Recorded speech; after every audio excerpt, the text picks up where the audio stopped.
Hi, everyone. Thank you for joining the webinar today. So I'm Nifra Wokening. I'm a research ecologist for the U.S. Fish and Wildlife Service. I'm part of the National Wildlife Refuge System. I work for the Natural Resource Program Center. We're physically located in Fort Collins, Colorado, but we're also part of headquarters. So we provide scientific support to wildlife refuges found throughout the nation. And today we are going to talk about taking action to resist, accept, or direct change, how wildlife managers can thrive in an uncertain future. So we're going to start with a presentation. I'm going to talk for about 35 minutes, and then we're going to open it up for questions and discussion with several other folks from the U.S. Fish and Wildlife Service who are working in different regions.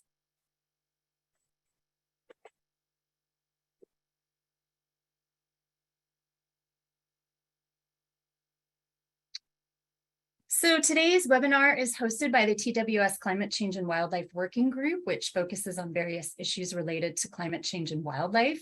I'd like to welcome any of our group members who are attending the webinar today, especially new people who have recently joined. Membership is open to all TWS members, and it only costs an extra $10 to join. These fees are used to help to pay for things like conference registration waivers for group members who are students or early career. Which is something we've offered in the past. So the working group officers are listed here, and this is also on the website. We have 3 webinars planned for 2023. So if anyone would like to present something related to wildlife and climate change, please contact our chair, Dawn White. Beginning in January of 2023, we plan to meet online bi-monthly to discuss some educational projects our working group can get involved in. And for more information about any of these events or updates from our working group, we do have a website, which is shown here. So you can check the webpage for information about recent events. So before getting into webinar content, I'm just going to start with some acknowledgements and disclaimers. Many individuals have contributed to the development of the RAD framework over the last few years, and more recently, how this framework can be applied by wildlife managers. I especially want to acknowledge Abby Lynch, Laura Thompson, and Dawn Magnus, who created content for some of the slides we're showing today. And this is the list of folks shown here is by no means an exhaustive list of people who are working on RAD. We are a diverse and rapidly expanding group with people from different agencies and universities throughout the nation. So I'm sure I missed some folks and some people, and for that, I apologize. So in a nutshell, today's webinar seeks to speak to this premise that the world is changing, but most of our management approaches still look to the past for precedent. And when the past no longer reflects the future, we need a new outlook or framework for managing under ecosystem transformations. And we also need guidance for transitioning to these different management approaches. So our world is changing. Intensifying global change is propelling ecosystems towards irreversible transformations. Sea ice is retreating, and walruses have to go higher on the beaches where there is an increased risk of stampede mortalities. Rising ocean temperatures and ocean acidification are causing mass coral bleaching events. The altitudinal limit of savannas is increasing and spreading into grasslands, as shown here in South Africa. Glaciers are retreating and mountain snowpack is lost, as shown here in Glacier National Park. And even at the bottom of the world, moss beds are graying. We are defining ecosystem transformation as change that rearranges historical species composition and the ecological function of habitats. Another example of this is shown here from the Kenai Peninsula in Alaska, where you can see spruce forests transforming to grasslands. Warmer and drier conditions have accelerated a beetle outbreak and caused the spruce trees to die from drought stress. And previously, this area of spruce forest on the Kenai burned about every 500 years, but it is now experiencing more frequent grass-fed fires in the spring. In terms of an ecological concept, ecosystem transformation is nothing new. So this is just a visual of the estimated difference in vegetation between the last glacial maximum and the present. And there are numerous ecological concepts related to this process, such as state and transition models and ecological succession.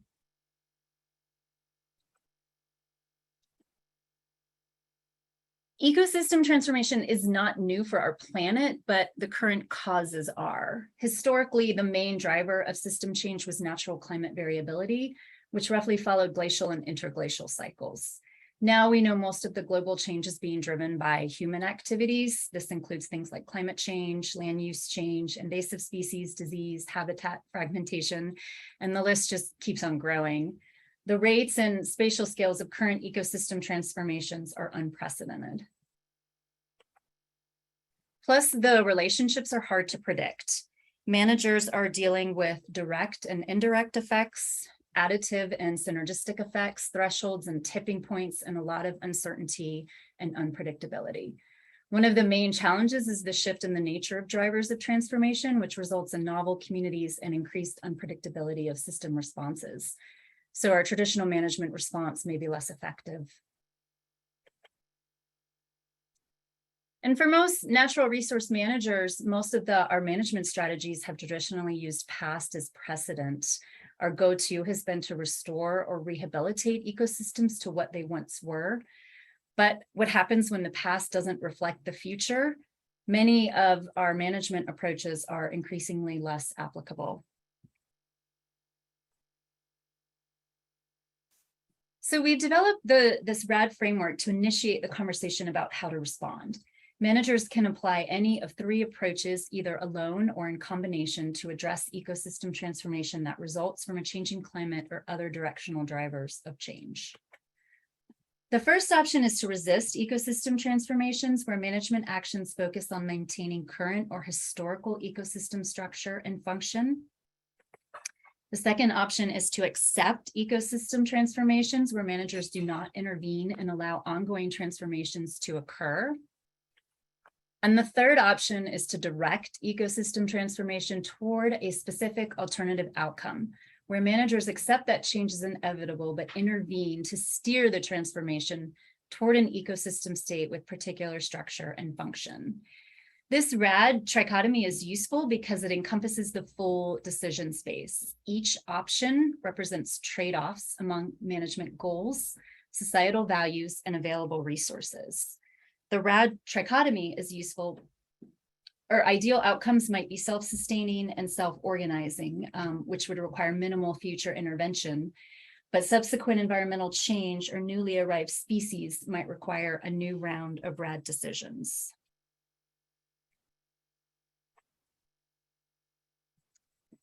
Although the RAD framework has generated a lot of attention lately and seems to be catching on, many great thinkers have come to similar conclusions in the past, and the RAD approach builds upon these ideas.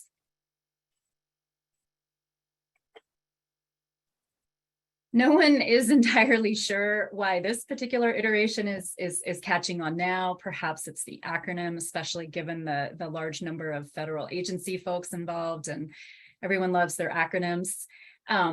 But more seriously, I think one of the main advantages of RAD is that it does create this common lexicon for having these uncomfortable conversations about what comes next, when we can no longer restore or rehabilitate ecosystems, and we really have to start thinking about when to consider accepting and directing change, in addition to just resisting it. Utilizing the RAD framework allows wildlife managers to better allocate scarce resources, which can result in more effective conservation or restoration actions. But for an organization like the U.S. Fish and Wildlife Service, where we have this very specific conservation mission, it can be challenging to interpret and implement a framework like RAD.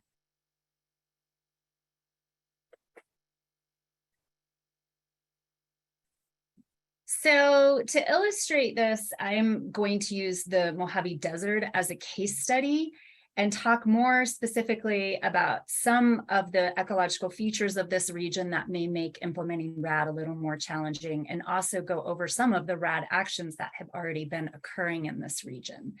So although I am back in cold Colorado, where it was snowing this morning, I lived and worked in the Mojave Desert for 4 years, and I am truly a desert rat at heart. I worked for the U.S. Fish and Wildlife Service as a wildlife biologist in this region. So I always welcome opportunities to talk about the Mojave Desert. Earlier this year, we published a special issue in Bioscience focused on RAD, and we used freshwater springs in the Mojave Desert as a case study in one of those papers that was part of the special issue. So check out this Bioscience paper if you'd like to learn more. And I believe there's 4 or 5 other papers that are also part of the special issue, which have more information and explore different aspects of the RAD framework. So for those of you that may not be familiar with the Mojave Desert, I'm just going to start with some background information about the region. The Mojave is the driest and smallest desert in North America, and it does hold the record for the hottest recorded land temperature, which occurred at Death Valley in 1913. The elevation varies considerably across the region, which results in a diverse landscape with many different habitat types. So that's my daughter that you see here in these photos. She's a teenager now, so I don't get as many opportunities to take pictures of her. She's less agreeable. But the bottom photo is her at Badwater Basin in Death Valley, which is the lowest point in the United States with an elevation of minus 282 feet. And she's doing a pretty good job expressing how hot it is. And the top picture is from the Spring Mountains outside of Las Vegas, which are about 10,000 feet higher. So the interesting thing about these 2 photos is that they were not taken on the same day, but they could have been. They were both taken around Easter. And so I think these images really exemplify the diverse climates and habitats of the Mojave Desert.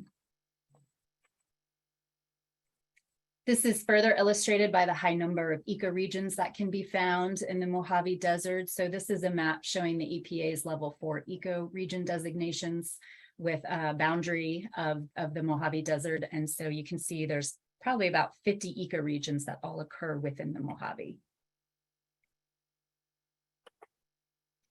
Because of these diverse ecoregions and relatively isolated habitats, we have a lot of endemic species in the Mojave, and the region is also inhabited by many species listed as threatened or endangered under the Endangered Species Act, which can create its own set of unique management challenges even outside of RAD. This includes issues associated with critical habitat designations. So these are areas that contain features essential to the conservation and recovery of listed species.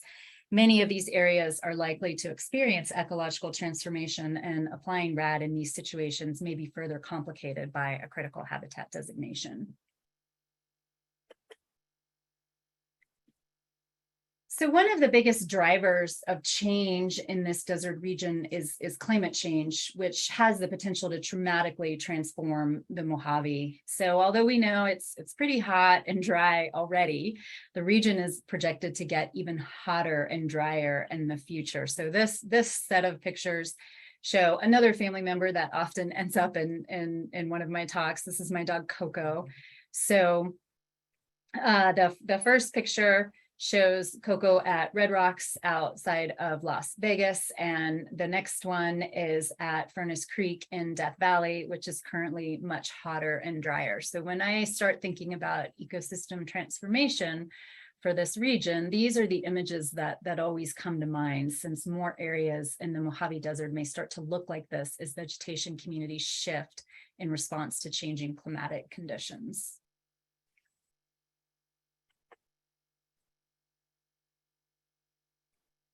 Although formalization of the RAD framework is relatively recent, natural resource managers are already implementing resist, accept, or direct action. So for the next few slides, I'm going to describe some of these actions that are occurring in the Mojave Desert, starting with resist actions. So resistance strategies are some of the easiest examples to come up with, since this is what natural resource managers have traditionally been doing. Wildfires were not common historically in shrubland areas of the Mojave Desert, but that is changing with the spread of invasive annual grasses, primarily red brome. And managers in most places in the Mojave Desert are not willing to accept an invasive grassland in the region. So there are active efforts to resist the spread of invasive annual grasses and restore areas after they have burned. Areas are treated with herbicide and then reseeded with native seed, or seedlings are planted, and then these areas are watered to facilitate reestablishment. Another resist example comes from riparian areas throughout the desert Southwest, not just the Mojave, where vegetation communities are being transformed by the invasion of tamarisk. Tamarisk outcompetes native riparian vegetation and does not provide adequate food or habitat for native wildlife, which reduces biodiversity and threatens endangered birds like southwestern willow flycatchers. So managers across different agencies are resisting by removing tamarisk, either manually or with a biological control, such as the tamarisk beetle, which is shown here. This was a species that was introduced to eat tamarisk, and it ended up spreading much farther and much faster than predicted.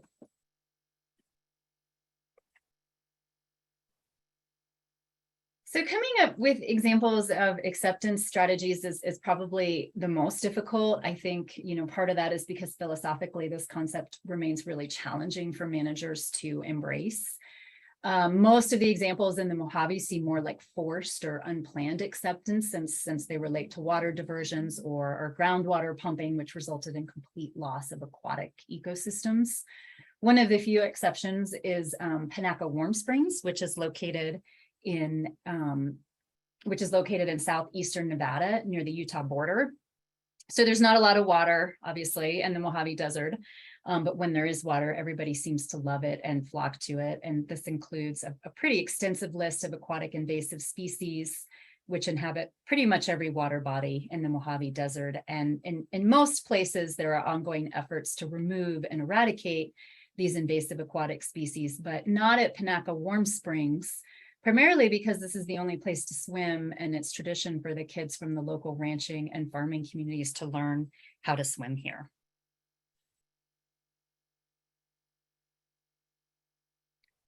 Moving on to a couple examples of direct actions. One example of how managers are directing change comes from the Climate Distance Mapper, which is a spatial decision support tool recently created by the USGS in Southern Nevada.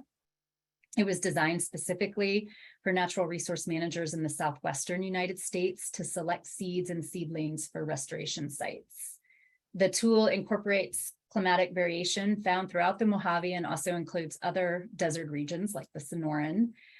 It supports projections into future climates, and then this allows managers to match seeds and seedlings to future climatic conditions predicted for a particular site. And one final example of how wildlife managers can direct change is through the establishment of refugial populations. This has already been done for many endangered aquatic species, where species are translocated into new sites or aquatic ecosystems are created for them. An example of the latter is the establishment of these spring-fed pools designed to house the pahrump poolfish and the relic leopard frog at the Las Vegas Springs Preserve. So the poolfish and the leopard frog never lived in the springs that used to occur naturally on this site, but a similar type of springfish and a species of frog went extinct when those original springs were pumped dry as Las Vegas grew in the early 1960s.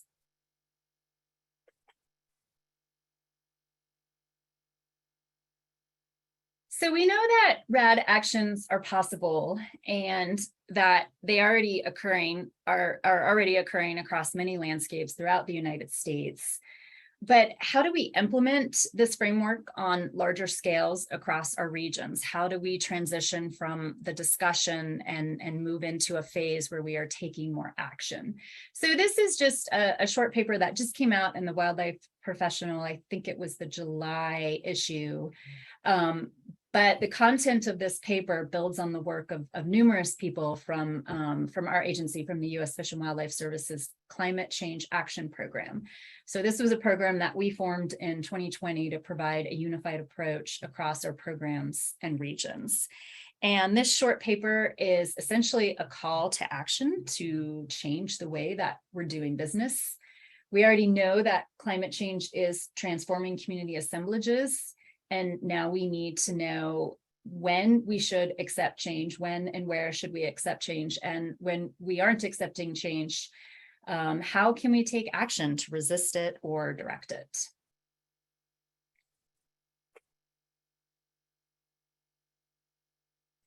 So when thinking about different RAD strategies and how to implement RAD strategies, these strategies address directional climate change and our adaptation.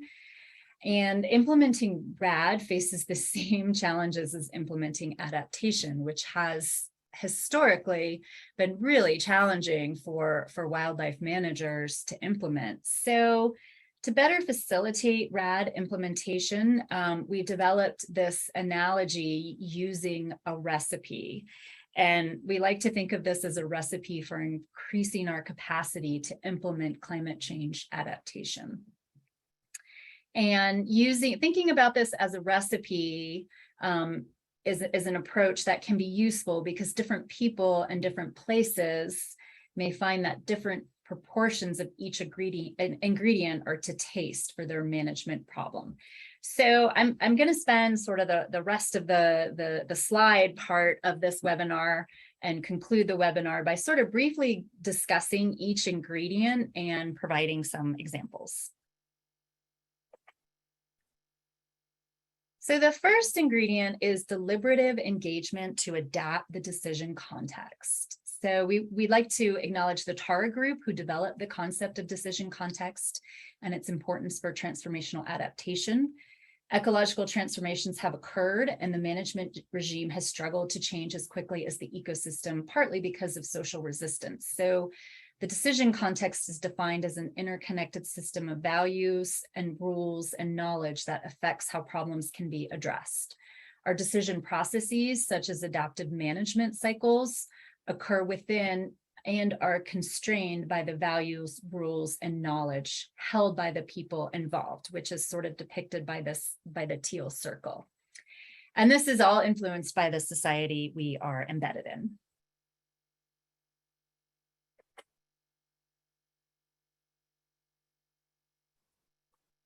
So deliberative engagement, where we explore different perspectives, is necessary to have a social system that can adapt to ecological change. Steve Jackson is one of our RAD collaborators, and he identifies this ingredient as the need to talk if we want to make the change to be able to effectively respond to change, like ecological transformation. Deliberative engagement can change how we and our agency do business, can build capacity for collaboration, and can be useful for identifying desirable futures that may be different than historical condition. There are many engagement spaces and social networks in place already for deliberation about wildlife management problems, such as the groups of people contributing to state wildlife action plans and joint ventures.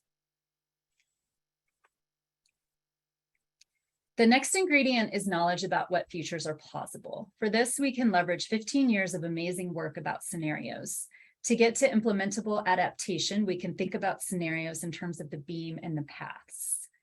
The beam is like a flashlight. It helps us to bound the discussion of what can be possible given climate change futures. We use the beam to look across the range of climate futures that vary based on emissions scenario and GCMs. The beam can find new or unexpected ecological possibilities that could occur in the longer timeframes of downscaled climate models using downscaled data. It can also identify climate analogs to look at using outputs of climate envelope models and thinking about climate connectivity. The point is to open up the mind and think creatively about what could happen. So this helps to contextualize what we are seeing on the ground and enables a shift from thinking about stable conditions to a future that might be very different than the past.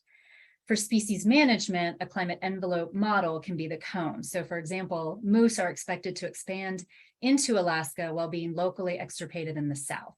The cone is thinking about if a future with or without a species could be in your future. Moose are widely distributed. For an endangered species with a restricted range or very specialized habitat, such as an endemic pupfish that only exists in one spring, such as the Devil's Hole pupfish in the Mojave Desert, the cone could be about if that habitat might go away and if other places might become suitable.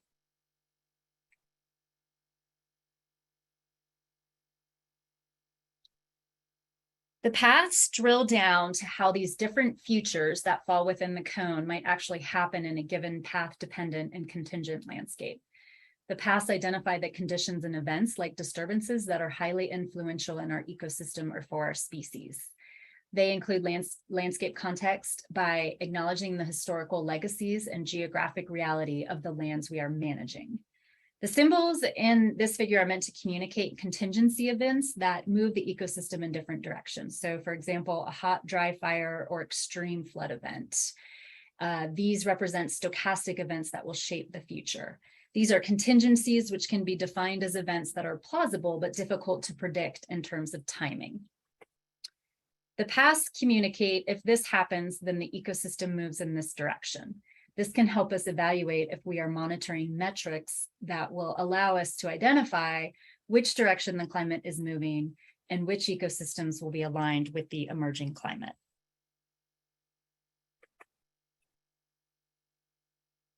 The third ingredient builds off the if-then scenarios and contingency events defined in the past. We can think about how we might intervene to resist or direct change, or consciously decide to accept it if and when a contingency event happens. This is called RAD pathway planning. So we can think about this by using the analogy of being in a boat and scanning the horizon. Our understanding of plausible futures can help us see, recognize, and contextualize what is coming over the horizon. Pathway planning prepares us to respond. So pathway planning was also developed by the TARA group. It explicitly identifies which contingency events from the paths or if-then scenarios and knowledge about which futures are plausible should trigger management intervention. Resist, accept, or direct management options can be developed for each of these management triggers. So the value of thinking through RAD options in advance of needing to use them is that through this engagement, we can identify barriers for implementing an action, any particular action, and we can proactively address them before they are needed. Pathway planning also facilitates thinking about the steps needed to get to a desired future condition so that we can plan and communicate what needs to be done. Pilot studies can be utilized to test effectiveness. Thinking across multiple futures and pathways to desired conditions allows us to consider trade-offs amongst choices. So sometimes a RAD choice today could constrain future options. For example, investing in an expensive approach now might limit the money available to change course in the future. And finally, pathway planning can also provide the space to explore options that are not incremental. We can explore how and when a socio-ecological system can transform. And finally, the fourth ingredient to get us to RAD implementation is coordination across local, regional, and national conservation strategies. We can do different things in different places. Each place on the landscape may be experiencing different future conditions and contingency events.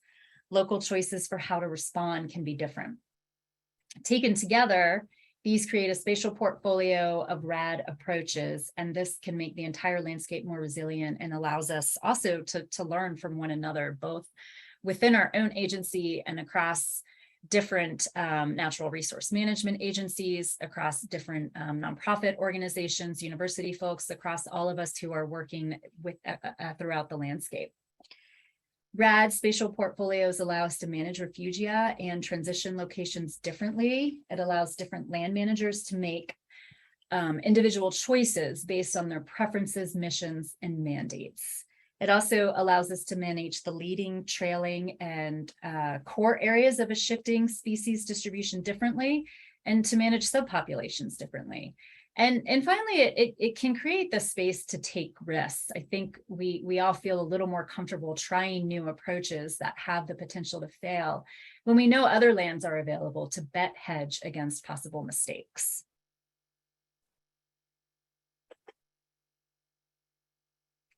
And so I'm just going to end by putting in a plug for a few upcoming opportunities for RAD engagement at the TWS meeting next month in Spokane. The first is a RAD workshop, which is on Wednesday, November 9th from 1 to 5 p.m. And so the primary purpose of the workshop is just to discuss the framework and its application to wildlife conservation and restoration. The workshop is being sponsored by the TWS Habitat Restoration and Conservation Working Group. I believe workshop attendance is capped at 50 individuals, and I think there are still spots available. So if you're interested, you can register on the conference website.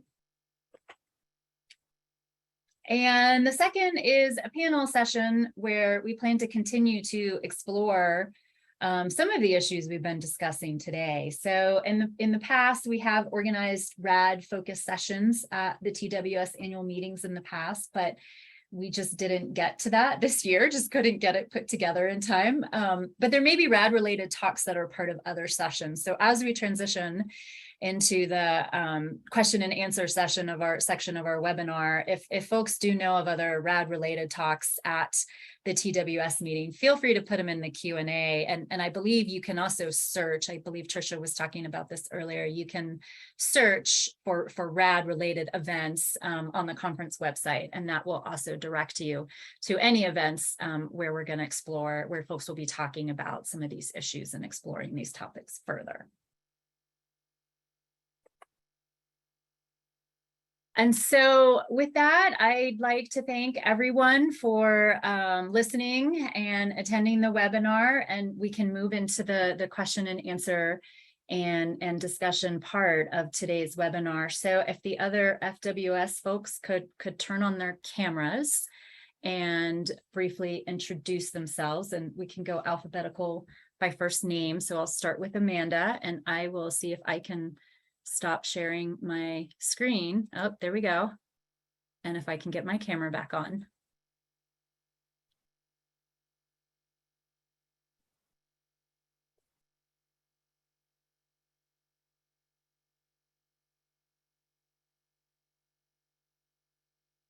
So Amanda, did you want to go first and just briefly introduce yourself, and then we'll see. I haven't been looking at the question and answer session. I'm thinking there's probably some questions already in there, but we'll do introductions first.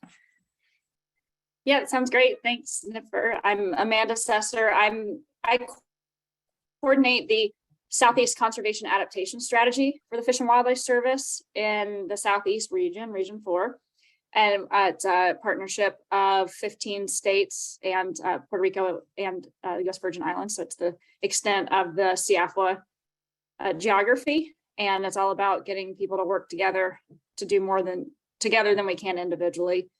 And climate change is something that's one thing that we talk about a lot, and not just how things are going to change, but what can we do about it? And what are those processes that we can, the actions that we can take on the ground.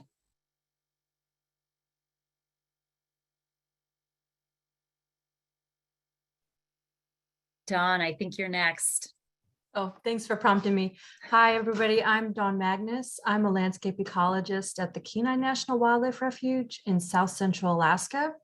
So if some of you have visited Anchorage, you would drive 2.5 hours to the south to get down to the Kenai Peninsula. And like all of Alaska, we're highly exposed to climate change and documenting real change on the ground empirically. And we're also a little weird. So we're the trailing edge of the boreal forest, but the leading edge may not be able to make it because of a rain shadow effect. So the Pacific Maritime may or may not make it. And when we look at climate envelope models, we flip all around. Sometimes we look like the Rocky Mountains. Sometimes we look like the northeastern forest. Sometimes we look like desert grassland. And so we're not, I see a lot of work where people are looking for an endangered species, for a place for the things they care about to go because they know they're vulnerable. We're in this situation where we're likely going to keep what we have, but we could host more diversity. So we're thinking a lot about when is something that shows up not invasive, and should we host more diversity, or should we care more about the historical legacies about what's there today? So thank you for having me here today. I guess I'm next. if we're going alphabetically, hi, I'm Jeff Burgett. I'm in Honolulu. I'm the science coordinator for the science applications program out here in the Pacific Islands. We go all the way from Hawaii to American Samoa to the Mariana Islands. And as you can see from my background, which is a view some of you may have seen if you've ever been to Kauai, it's a classic view. The Hawaiian Islands and other Pacific Islands are small. From the highest point, you can see the ocean basically all around. And so our habitats are small. The impacts of climate change are becoming apparent even now, especially on low-lying islands. And so we're facing these issues. And there are a limited range of opportunities for change, but also some really benefits of having small habitats, because you can actually do something in a small space that makes a difference. So I don't know who's next, Andy or Mike. I think I'm next. Good afternoon, good morning to everyone. My name is Mike Hudson, and I work with Jeff out here in Region 1 of the Fish and Wildlife Service. We cover Pacific Northwest, Idaho, Washington, Oregon, along with the Pacific Islands, all the way over to the far western edge of the Pacific. But Jeff is pretty focused on the Pacific Islands. I tend to focus more on the Pacific Northwest. And so I'm a fish and wildlife biologist in our fisheries and aquatic conservation program. I'm also a regional climate change coordinator in our science applications program. We are thinking about climate action across all of our programs, but from a RAD perspective, there are opportunities to be thinking about that decision support framework with our coastal refuges, along with other refuges throughout the region, in species conservation, whether it is proactive or, in response to recovery of endangered, threatened, and endangered fish. So, or another wildlife, sorry. Again, the fish part of me is coming out of this. I'm not sure why Niffer invited me. I'm a fish guy. Anyhow, it's great to be here. Thank you. I'm last. I'm Mindy Rice. I'm the senior spatial ecologist for the National Wildlife Refuge System. And the bulk of my work is dealing with prioritizing all of our refuges for land acquisition, which is a pretty important conservation action. And at this moment, we're really focused on how to think about climate change in those decisions and how to apply that at a national level scale. So I do see that first question there asking about the scale of RAD, and you are correct. There are different scales of decisions and options when it comes to RAD, and I am very much focused at the national level, which is very different than like Don and Jeff and a couple others. But those decisions have to be taken into account. And so I deal a lot with some of the sea level rise data, which of our refuges potentially could, is it worthwhile buying land? Is there ways to buy land outside of our acquisition? Can we expand? Can we create? And so that's sort of where I come into play on some of this stuff. Thank you, everyone. And thanks, Mindy. And I think maybe what I'll do, I just saw the questions in the question and answer session as well. So maybe what I can do is read the questions and anyone who would also like to jump in with an answer.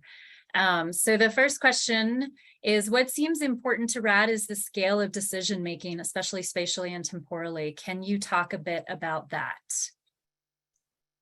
Niffer, could I jump in with a thought about that? So I think the questioner is just hitting the nail on the head, because these implementing RAD's inherently multispatial, and that creates a lot of challenges, right? It's already hard to communicate just within your field site, but when you have to think, across multiple scales, and the good thing is we're an agency where we have local, regional, and national people, right? So we have a multi-scalar structure, and we have a past where we have managed continental migration. So we have a history where we've done a good job, but this is a real challenge. And especially this is one of the reasons why adaptation is very hard to implement.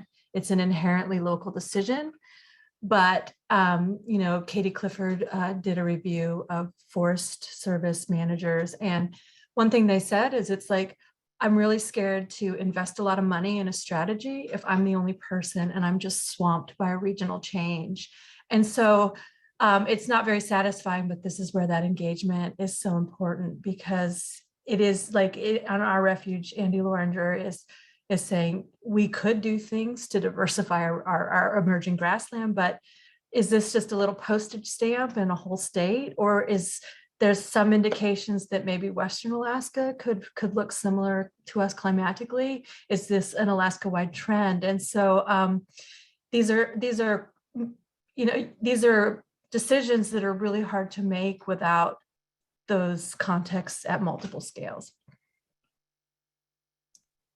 And I'll just add on there, what you're hoping is that there's communication with your regions and into the national level, which is sort of what this group here is representing, that you're enabling sort of those decisions to kind of cross scale, you know, go across scales and think about things from the ground all the way to sort of this national level on how do we strategize refuges and how do we protect what we're trying to protect and enable that to continue into the future. And I think those are questions that are happening at that refuge scale, they're happening at regional scales, and they're happening at national scales. And all of those need to be talking together to tackle something like climate change. And so that's what we're hoping within Fish and Wildlife Service.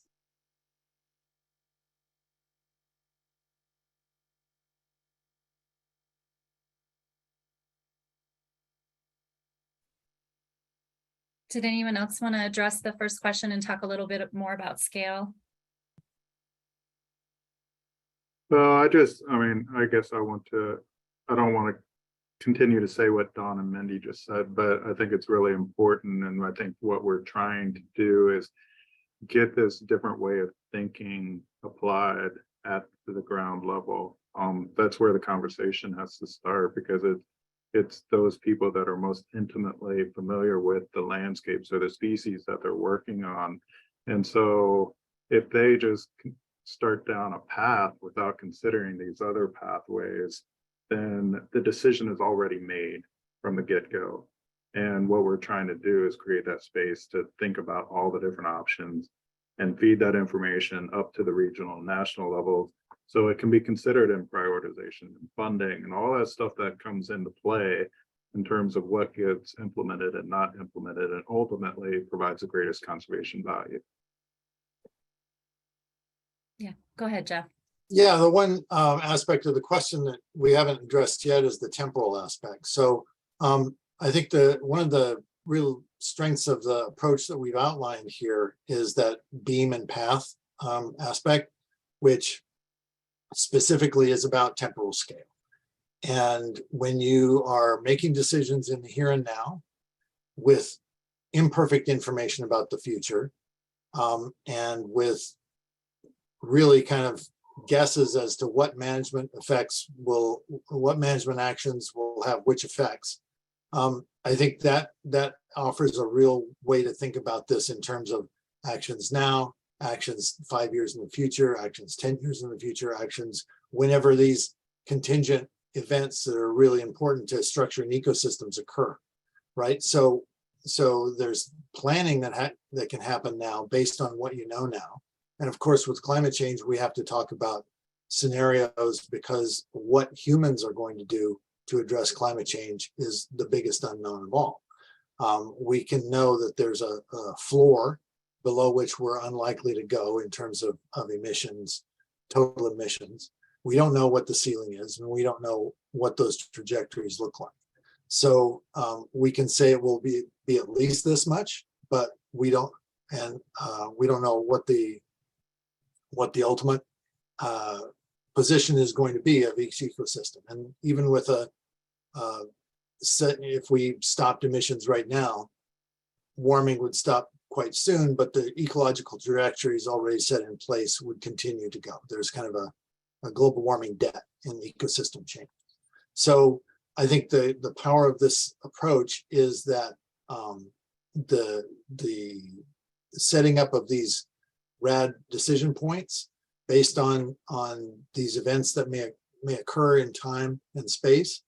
And I think the applying to both of these is the idea of the engagement of the local community, local decision makers, and that is going to be a little different than we've done. And that's where a place like the TWS can come along, because it crosses all of these organizations in terms of the discipline of wildlife management. And so the practitioners in this webinar here and at the TWS conference are the ones that, regardless of agency, regardless of organizational structure, are the ones that can coordinate across scales, across time, and make these decisions more than just the postage stamp that otherwise they could be. Sorry, I'm taking too long. No, you're fine. And that's a really good point, Jeff. And we can move on to the next question. But yeah, I just had one brief comment to that too. I think that's one of the things I really like about this RAD framework is it's collaborative by nature as a requirement, right? Nobody owns RAD. Everybody is welcome. Everybody is needed. And that is, you know, across different agencies, universities, any of the folks who are out there working on the ground in the wildlife world. You know, the participation and the collaboration is very welcome and very needed. So just sort of echoing that message to any of you listening on the webinar, if you are more interested in sort of thinking about RAD options for your context and the landscape or the issues that you're working with, feel free to talk to any of us, and you're always welcome in the tent. So moving on to the next question. So allowing different administrative units to use different implementation actions to respond to climate change differently is appealing, particularly when underlying causes or issues require different strategies. But could this lead to confusion among both professions and the public as to how to respond or how best to respond? And could it also appear to the public as uncertainty about the best ways to tackle climate change? I'd like to jump in, Niffer, if I can on that one. So it's a really interesting question, especially thinking about the perception of being unorganized and kind of all over the place. But really, we don't all do the same actions anyway across management units. I mean, some are flooding impoundments, and some are prescribed burn, and some are, you know, there's a various suite of management actions that each unit is going to take in order to achieve their objectives and their mandates. And so it's no different with climate adaptation strategies. And I think that's one place where we get stuck, and we've been stuck in the past, is where we say, okay, there should be like 5 or 6 adaptation strategies that we all do. And in reality, there's just as many climate adaptation strategies as there are traditional management strategies, and they need to be tailored towards your area, your system, and also the management actions and the stakeholders and what the larger community wants to get out of it. But what the RAD does is, as the person who asked the question mentioned, there's it allows that flexibility among management units, which is always nice to have, but it provides a consistent process to help you get there. So the management actions that you can choose are going to be different, but the process that you use to get there can be the same or very similar. And I think that's the point that we can communicate to the public and communicate amongst each other is that RAD helps us identify. It doesn't tell us what we should do. It tells us what we could do. It helps us brainstorm a whole menu of climate adaptation options or possible actions that we could take. And then it's up to the refuge manager or the park superintendent, along with the partners and stakeholders, to figure out, you know, through the typical planning processes, which of those you should do in any given area. Yeah, thanks, Amanda. We probably have time if there's one more. I don't know if someone else wanted to add anything to that.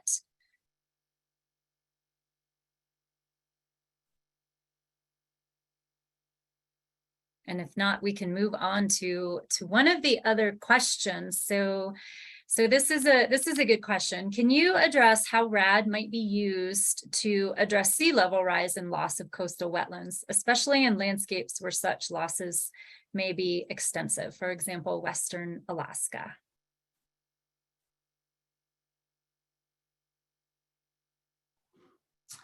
I mean, I can jump in a little bit here since I'm in the middle of the analysis, but so we are looking at, using the SLAM, the sea level rise models from NOAA, to look at our refuges specifically and some of the risk of sea level rise to these. And so literally I'm in the middle of doing that right now as we speak to sort of get an assessment of which refuges are more at risk than others, which is sort of a first step in the process of trying to think about which refuges need to start thinking more in depth about these sea level questions, or sea level rise, I should say. But I will let someone else go into the details of more of the refuge scale to answer this question as well. So I'll jump in here because Yukon Delta is huge, right? It's one of our huge refuges. I forget how many acreage, but it's tens of millions of acres, and the delta is huge and expansive, and it's also very low lying. And oh, by the way, Alaska's not included in the SLAM models yet. And so, working with Tor Jorgensen a little bit and refuge planners, I've done a few like just bathtub models to think about how much of the delta will be inundated. And that doesn't even, and that a lot of this inundation is going to be also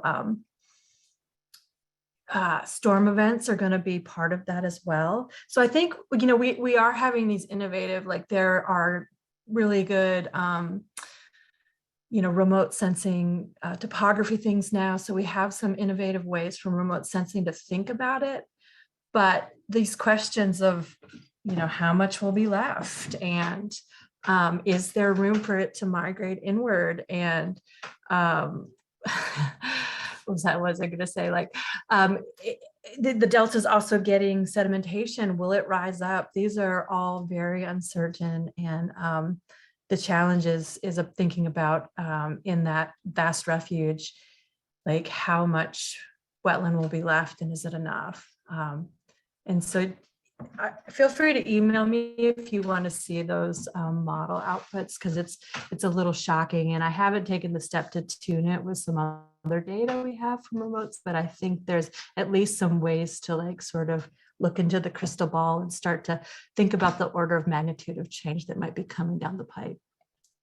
Mike, can I jump on that real quick? Because I want to add on to what Don just said. Sorry. Because I worked in Alaska for 10 years as well. But to bring that back to the RAD, you could say, take like what Don just explained was the beam and the pathways inside the beam.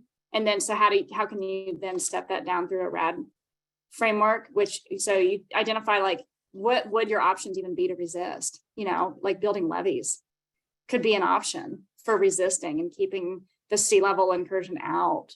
Accepting, you have, okay, it's just going to happen, and we're going to have to move infrastructure inland, and we're going to just let certain areas go.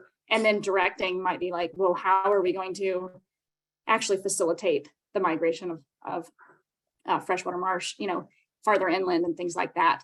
And so there's under each of those would be dozens of options under each resist, accept, direct.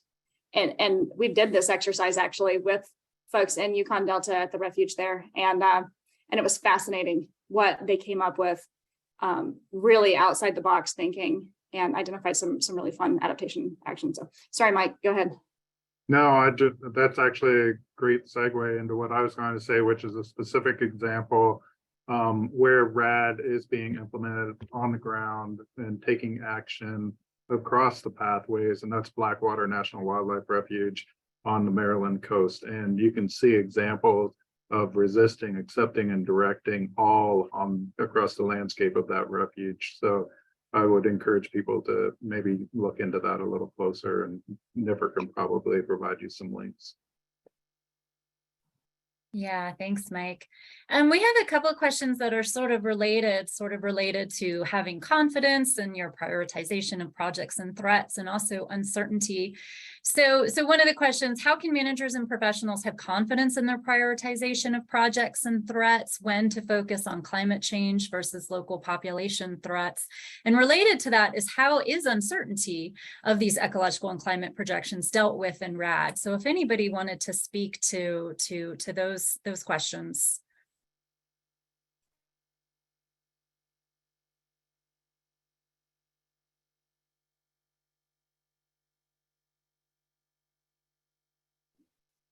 I mean, I guess I would say in general terms that, uncertainty and models and, not really knowing what the future entails is sort of it's sort of the basic part of everything that we do.